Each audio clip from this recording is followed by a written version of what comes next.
So let us see what isthmocele truly is. It's a cesarean scar defect or uterine niche. It can come with different names, honestly. So you do not get confused if it's asked by different names in exam. It is any indentation representing a myometrial discontinuity. It is not only the endometrial discontinuity, it is also a myometrial discontinuity or a triangular anechoic defect in the uterine wall, mostly present anteriorly, with the base communicating to the uterine cavity at the site of previous cesarean section scar with no universally accepted definition. So this is actually not a definition, it only explains what isthmocele is. It is a descriptive definition, but not truly a universal definition of isthmocele. So the largest systematic review in isthmocele was proposed by Tulandi and Cohen. They found the prevalence of isthmocele on TVS as 24 to 70%, on SHG as 56 to 84%, and hence it makes SHG, that is sonohysterography, as a better investigation of choice than TVS in cases of isthmocele. So this is in women who had one or more previous cesarean sections. Now let us understand, how does isthmocele develop? What is the how does it present? So primarily it causes to pathological changes that may predispose to following symptoms like menorrhagia, abnormal uterine bleeding, pelvic pain, dysmenorrhea, cesarean scar pregnancy, secondary infertility. A very, very, very specific symptom of cesarean scar niche or an isthmocele is post-menstrual spotting.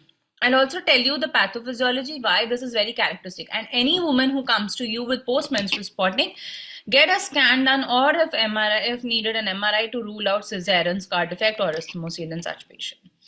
So this was the aims and objectives and the materials and methods. So let me just show you the ultrasound first and on SHG which was performed. Let me try if it gets played. Okay. So on the left hand side you can see this video. ये blood अंदर जा रहा है cavity में, जब मैं push कर रहा हूँ, जब मैं छोड़ रहा हूँ तो blood is coming back in the isthmocele. Can you see that inflation kind of a process? Some of the blood clots in the isthmocele. See, uterus, it is an SHG which was performed. Actually, the surgeon was aspirating the fluid, like the fluid was primarily blood. So he inserted a needle transvaginally. जैसे हम ovum pick up करते हैं IVF में, the surgeon went transvaginally. There was a guiding needle along with it. He directed it till the level of cesarean scar. That is isthmocele पे needle लेके गए, aspirate किया. They found blood coming out. He pushed it back to delineate that scar. I'll play the video again, and I hope that makes things clear to you. ये blood अंदर जा रहा है cavity में, जब मैं पुश कर रहा हूँ, जब मैं छोड़ रहा हूँ तो blood is coming back in the isthmocele. See this anteriorly, that वो जो एक round सा दिख रहा है, that is the isthmocele scar. I can see some of the blood clots in the isthmocele. This is primarily kind of an SHG which is being done. Now see the right hand side of the screen and the video being played there. This is a transabdominal scan which is being done. See again, a transvaginal needle was inserted inside the isthmocele. You can see the needle going in and out till the level of isthmocele. But you're fine?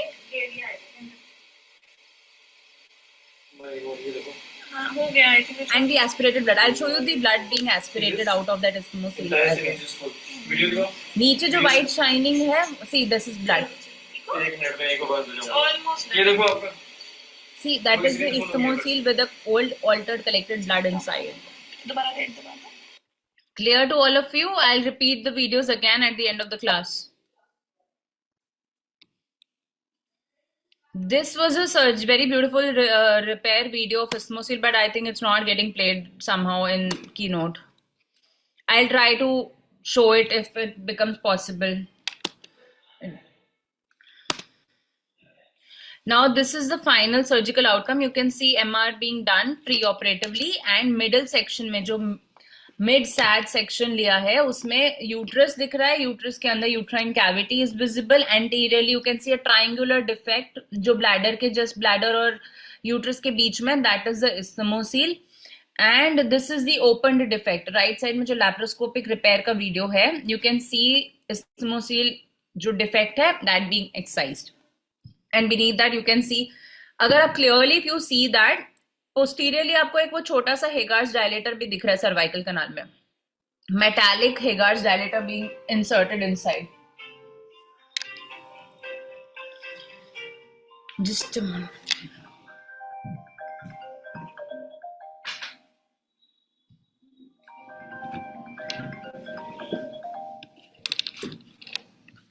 So the results, finally, treatment of isthmosil ranges from clinical management with expectant of pharmacological treatment, surgical treatment, hysterectomy to uterine sparing techniques which can include hysteroscopy, laparoscopy, laparotomy or transvaginal procedures limited to the defect site.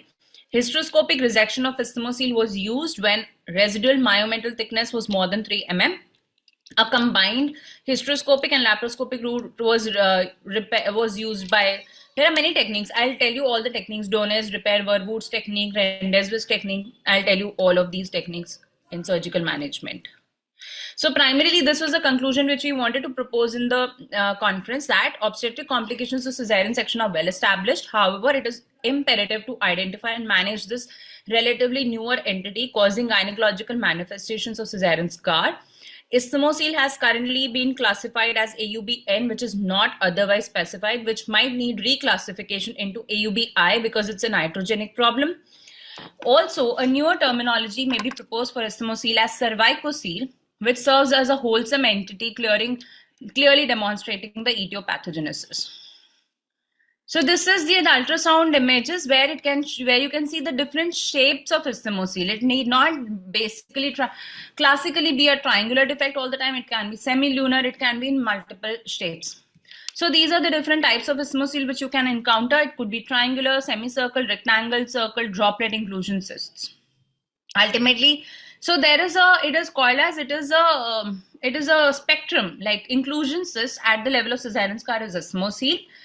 Such kind of inclusion cysts where endometrium gets embedded in the myometrium is nothing but adenomyosis, and ultimately both lead to infertility. So let us see what isthmosil stands for. Isthmosil. What is the definition? We all know that there's no clear universally accepted definition. It is only a pathological description of isthmosil which we need to understand. It refers to an iatrogenic uterine defect of the scar from a previous cesarean section or other ischemic tract surgery. Why this new thing was added, ischemic tract surgery? Because it was found that it is not only a cesarean scar niche, it could also develop after the removal of a cervical fibroid which is present anteriorly. जो uterus और bladder के बीच में, if there was a cervical fibroid and the patient underwent a cervical fibroid surgery or a hysteroscopic myomectomy, there was a possibility of development of this entity which is called as isthmosil. Hence the introduction of this new terminology, that is ischemic tract surgery. Now, if we understand the epidemiology, you will be surprised that at least 70% of the women with a history of previous cesarean sections have a tendency of having isthmosil. Either it could be symptomatic, it may not be symptomatic, but the prevalence is as high as 70% cases might develop isthmosil. 1/3 of these are usually symptomatic. Their symptoms may be either menstrual spotting, it could be AUB, it could be pain syndromes, or it could be infertility, which we are going to read in further detail. Now, understanding why some women develop isthmosils and some do not, let us understand the risk factors. As I always tell you in clinics, whenever you're going to your wards, try to first answer this question to yourself: why did this patient land up here? Why did she have IUGR? Why did she develop preeclampsia? Why did she develop isthmosil?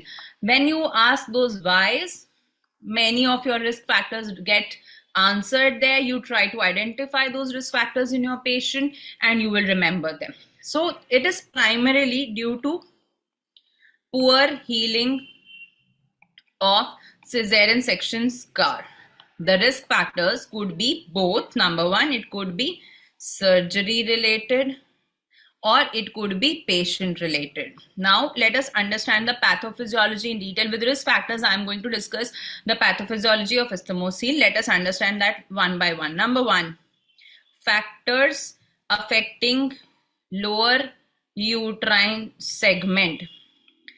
Any cesarean which happens when a cervical dilatation is more than 5 centimeter, or your patient was in labor for more than 5 hours, duration of labor, active labor is being talked here, or there is advanced fetal station.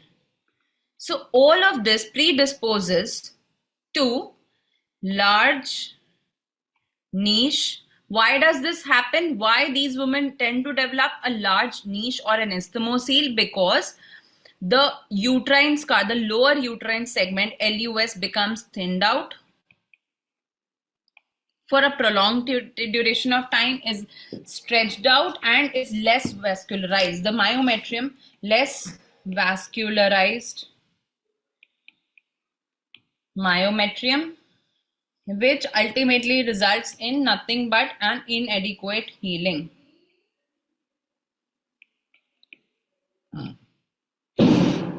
Very, very important in second stage cesarean. You might have seen, consultants barely give a second stage cesarean to a PG. Why they scare or why they fear a second stage cesarean is, you do not know, because the LUS is so bulged out. जितना बड़ा ऊपर uterine body होता है उतना बड़ा isthmus बना होता है. You do not know कि आप lower part of uterine isthmus पे incision दे रहे हो, mid level पे दे रहे हो, upper level. Second stage cesarean trick is go as high as possible. जो इतना बड़ा balloon segment है, that is entire, जितना नीचे जाओगे, you will try to incise cervix. Go as high as possible. Promotes better healing and will reduce your risk of isthmocele formation. Next time you do cesarean, you will have isthmocele in your mind कि I do not want to give isthmocele to my patient. Level of uterine incision. If your uterine incision is anywhere towards cervix, it results in poor healing. Why does that happen? Because the mucus which is secreted by cervical glands interferes with the myometrial approximation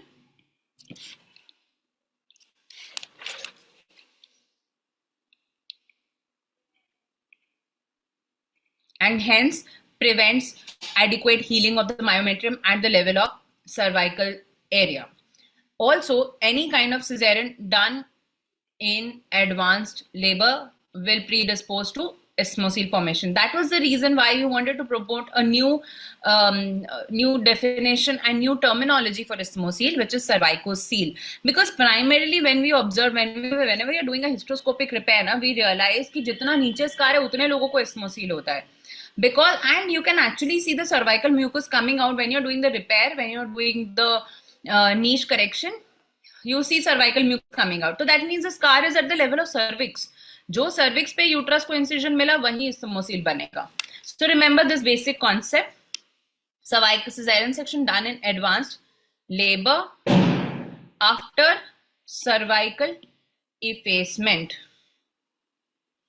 Third very important risk factor to be discussed is uterine closure techniques. You all wonder कि कैसे uterus को close करना है. First one, single layer, double layer. There are many controversies, and every SR or every consultant might teach you different methods of closing. Just understand how does this affect the long-term implications of uterine isthmocele development. Uterine closure techniques, if we talk about, it is said that single layer, decidua, sparing closure predisposes to incomplete closure, as compared to, when you compare this as compared to single full thickness closure. So where some people, what they do is वो ऊपर से superficial bites लेके single layer closure करते हैं. No, if you have to do a single layer closure also, do a single layer full thickness closure.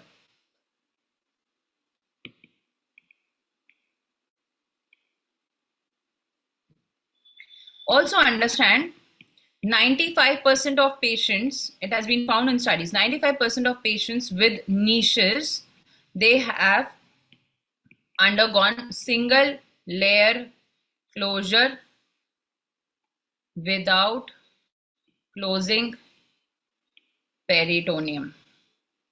So peritoneum closure can prevent your scar endometriosis. Dr. Prathamesh, your doubt is absolutely clear, but decidua has to be included. So decidua, if you're leaving the decidua there, that it will get infiltrated and it will prevent your the complete healing of your myometrial layer. So decidua has to be included. Scar endometriosis prevent करने के लिए make sure when you're doing the sutures, your decidua does not come out of the uterus layer. When you're doing a closure, कई लोगों का decidua ना बाहर की तरफ protrude out कर रहा होता है from in between your sutures. That is what predisposes to scar endometriosis. If you're doing a good first layer approximation, what I do in a second layer closure, I always do second layer closure, no matter if I'm doing tubectomy for a patient or not, unless I'm in too much hurry. But I always try to do two-layer closure in all cesarean patients. Second layer, I bury the uterus का जो first scar होता है, first layer को I always bury it inwards. So I, till now, touch wood, I have done repeat CS of patients whom I have operated first. I have never found adhesions or even scar endometriosis. Touch wood has never happened till now. But it does not mean that, there are many more patients which are lost to follow up, but yes. So what is the basic pathophysiology? Is that a strong myometrial, you have to give strength to your myometrium, a strong myometrial scar with proper anatomical approximation. Without, very, very important, without tissue strangulation. So I do not use locking sutures at all. Trust me. I do non-locking, single layer, second layer, I bury the previous layer. Strangulation without tissue strangulation reduces risk of niches. And I feel chromic catgut causes more tissue necrosis than vicryl. Thick muscular edges. If you have very, very thick muscular edges, how do you repair them? Suppose आपने नीचे नहीं किया, patient was not in labor, it was not a low down cervical incision, it was on a normal LUS, but patient not being in labor, the myometrium was thick.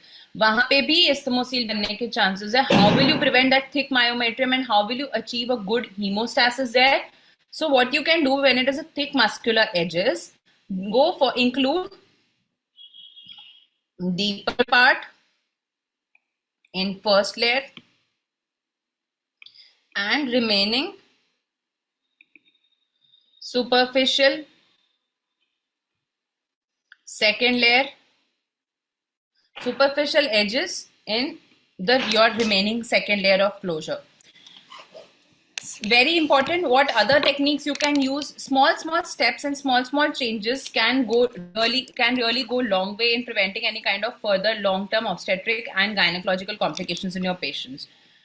Non-perpendicular, these are all evidence-based studies, by the way. Non-perpendicular sutures result in irregular myometrial closure, also locking and very tight second layer. Second layer is only for support. Very tight second layer results in ischemic necrosis, ultimately causes a poor healed scar and gives rise to niche.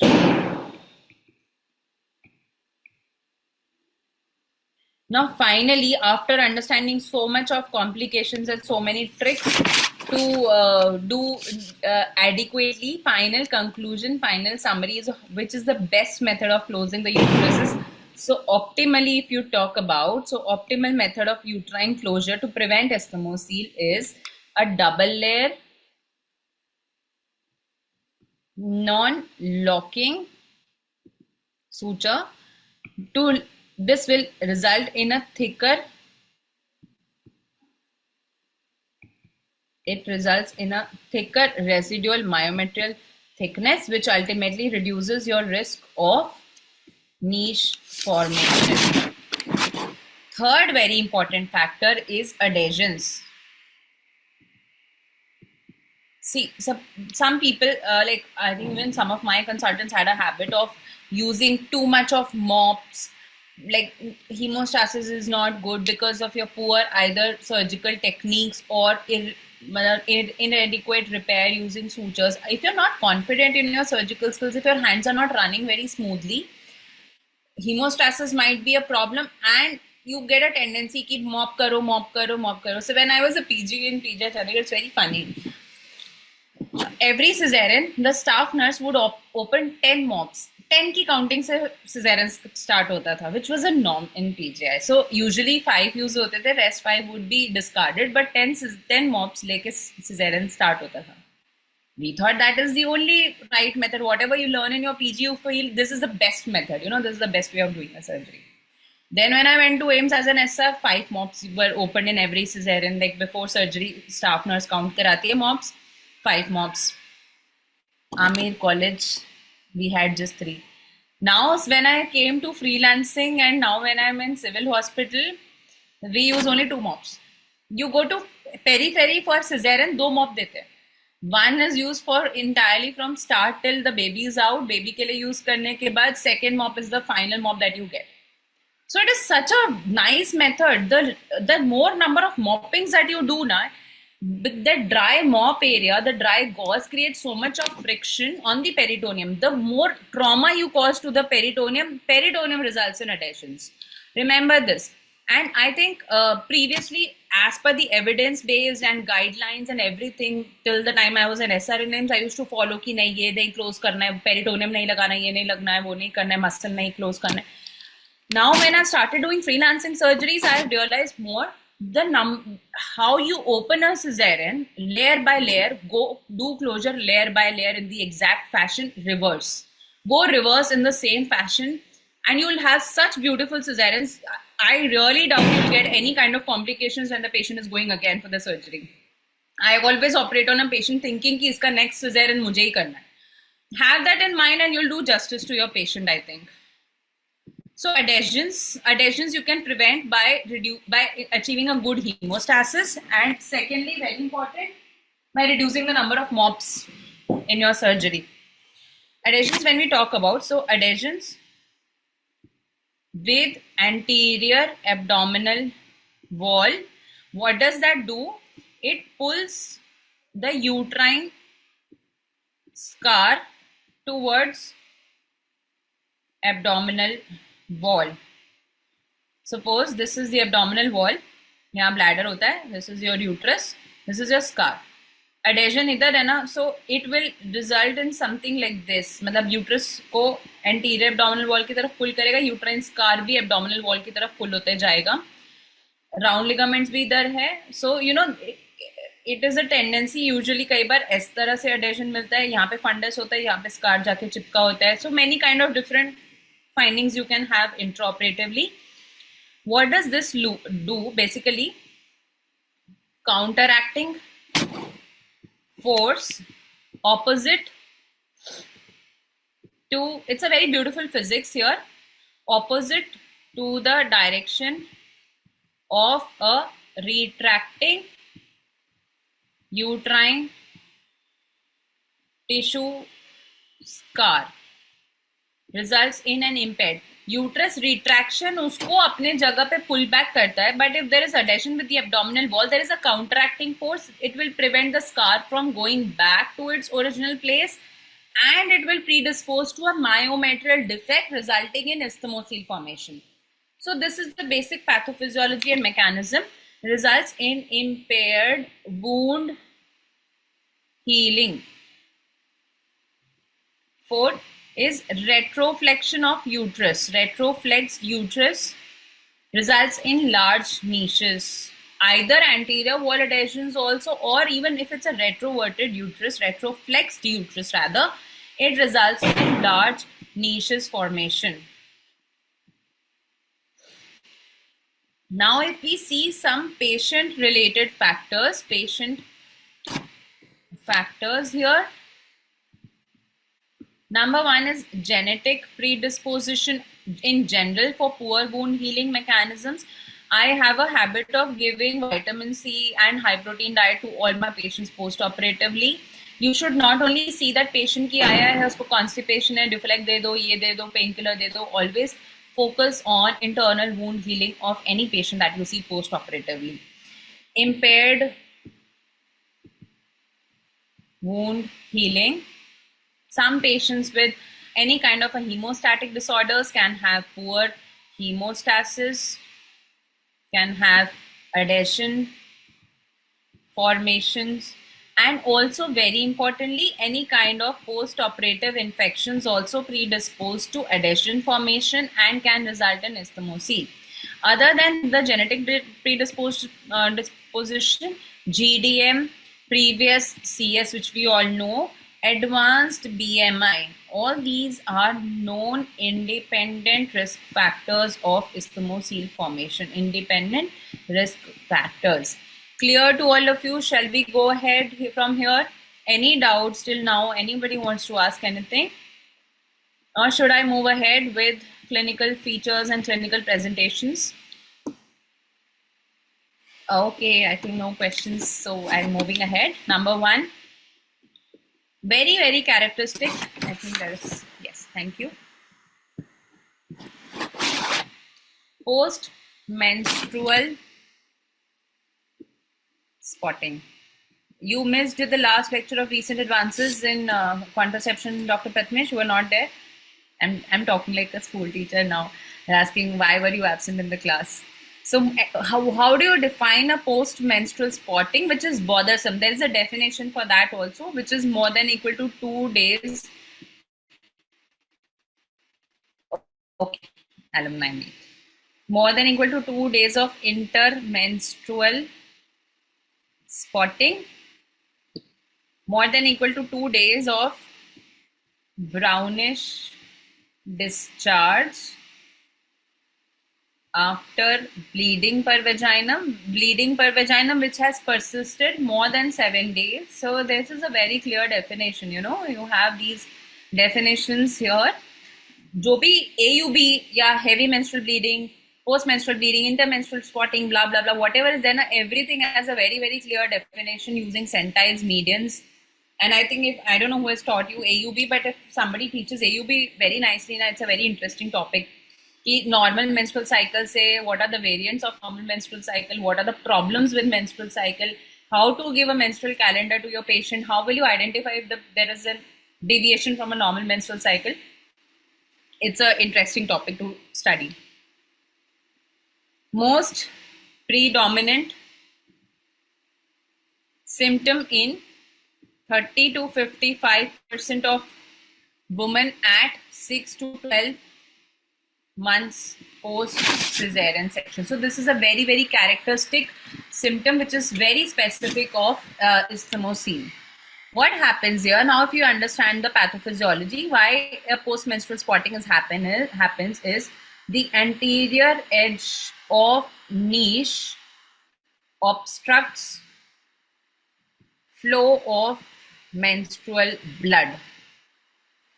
Plus, along with that, a poor contractility of the surrounding. Once there is a myometrial defect, agar myometrium intact nahi hai, myometrium has a contraction property, myometrial defect is there. So the surrounding area of the cesarean scar is surrounded by poor fibrotic tissues. So that has poor contractility as compared to the normal myometrium. So this poor contractility of surrounding fibrosed muscle retains it, which finally gets discharged gradually. Second important symptom is a prolonged bleeding. You understood why post-menstrual spotting happens? I usually, in layman, if you want to explain to your patient who comes to you in the OPD, how I explain it is, suppose ये एक सड़क है. This is a normal road in your city. गाड़ियां जा रही है उससे बार बार, एक एरिया वीक है, वहां पे खड्डा बन गया. There is a defect in the road where there are repeated heavyweight vehicles going on. So there is a defect here, right? When there is rain, I usually explain it on a paper like this to the patient. Whenever it is raining, there is water which is getting collected. This water which is on a level ground, ये जाता है drain में directly. अब जो खड्डे के अंदर जो पानी भर गया, which becomes an old altered blood, बाद में निकल के बाहर आता है. कुछ और व्हीकल वहां से गया, खड्डे में से पानी निकल के आया, and then that is how it gets discharge. So this is how you actually explain in layman language to your patients. Always ensure, see, whenever a patient, I have a habit of talking to my patients very much. You all might have got a gist of it when we teach here in conceptual. Explain the patient why her symptoms are happening. What could be the possible why. Patient हमेशा पूछेगी, doctor ये मेरे साथ क्यों हुआ, ये ऐसे क्यों हुआ. You as a PG barely get time to explain and counsel your patients. Once you explain the whys to your patient, she will understand your treatment also. She will also give heed to your treatment and she will be compliant to the treatment that you're giving. Right? Many of us usually have this habit that patient is poorly compliant to the treatment because you never talk to your patient how to stick. Why is it important to stick to the medication? How it will heal her, how it will relieve her of her symptoms. Once the patient is symptomatically relieved, she's always going to be yours. You should learn to own the patient that comes in contact with you, right? So when we're talking about prolonged bleeding, there is an impaired menstrual drainage which results in AUB, which was called as N, due to prolonged flow. Third is intermittent spotting, which can be irregular intermittent spotting. Now you should understand, जो cesarean scar defect बना है uterus के अंदर, वहां पे भी थोड़ा थोड़ा सा endometrium जाके बनता है. It is poorly formed, it is not very good endometrium, but there has been evidence of in situ blood formation in niche. But as compared to the normal endometrium, which gets shed down cyclically, this niche endometrium does not get so much of nourishment, is poor hormone receptive and can shed on its own and cause intermittent spotting. उसको blood supply मिलता ही नहीं है, उसके ऊपर का myometrium उसको support नहीं करता, उसमें हार्मोन रिसेप्टर्स पुअर होते हैं, वो इंटरमिटेंट शेड होके automatically causes intermenstrual spotting. It has been found that in situ blood formation occurs in niche. How it was defined by the demonstration of free erythrocytes in scar. Lastly, you can have pain, where I'll give you the percentages here. Now this epidemiology is very important and some of you keep asking how do you remember so many percentages. I want you all to remember them as well along with me. So dysmenorrhea is present in 40 to 50% of the patients. Chronic pelvic pain can be present in 35% of patients. Dyspareunia can be one of the complaints which is present in around 18 to 20% of the patient, and it can also cause vague kind of a suprapubic pain. Now, why does this chronic pelvic pain and suprapubic pain happens is because due to abnormal myocontraction to empty the niche contents. So the uterus and myometrium will undergo contraction, but it is an abnormal myometrial contraction because of the interspersed fibrous scar over there. वो fibrous scar will prevent the myometrial contraction to happen. It will try to empty the niche content, but it is not able to do so as clearly. Next is a mid-cycle intrauterine